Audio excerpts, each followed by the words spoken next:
உங்கள் வீட்டுக்கு கூரையாக இருந்தால் நீங்கள் உங்களுக்கு உங்கள் மனசு எப்படி பதறும்? அந்த ஒரு இடத்துல பார்க்குறேன், கடப்பாறையெல்லாம் எடுத்து அவங்க தள்ளுறாங்க க்ரௌடை, வீட்டுக்குள்ளே வராதன்ற. பொது சொத்தை கூட சேதாரம் பண்ணினா கவர்மெண்ட்டுக்கு கட்டிப்பான், தனியார் சொத்தை சேதாரம் பண்ணால் காம்பன்சேஷனும் கிடைக்காது.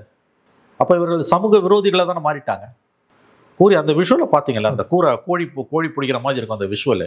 அந்த கோழி பிடிக்கிறதுக்கு ஏறுவானுங்களா, அந்த மாதிரி வந்து அந்த கூரையை பிச்சுக்கிட்டு ஒருத்தன் ஏறுறான், அதுக்கப்புறம் இன்னொருத்தன் ஏறுறான், இன்னொருத்தன் வீடு.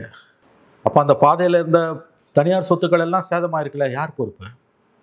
திருச்சியில் இவர் பேசிட்டு போன அடுத்த நாள் திருச்சியில் அந்த மரக்கடையில் அந்த சுற்றி இருக்க பகுதிகளில் வியாபாரிகள்லாம் சேர்ந்து ஒரு மனித சங்கிலி நடத்தி, அங்கே உள்ளூரில் யாரோ ஒரு கலெக்டரா அல்லது ஒரு டெப்டி கலெக்டரான்னு தெரில, அல்லது போலீஸ் ஆஃபீஸராக தெரில, போய் பெட்டிஷன் கொடுக்குறாங்க, எங்களுக்கு சேதாரம் இருக்குது, இழப்பீடு வேணும்னு. இந்த கவர்மெண்ட் என்ன நடவடிக்கை எடுத்தது? வாழ்வாதாரம் பாதிக்கப்பட்டிருக்கு சிவா.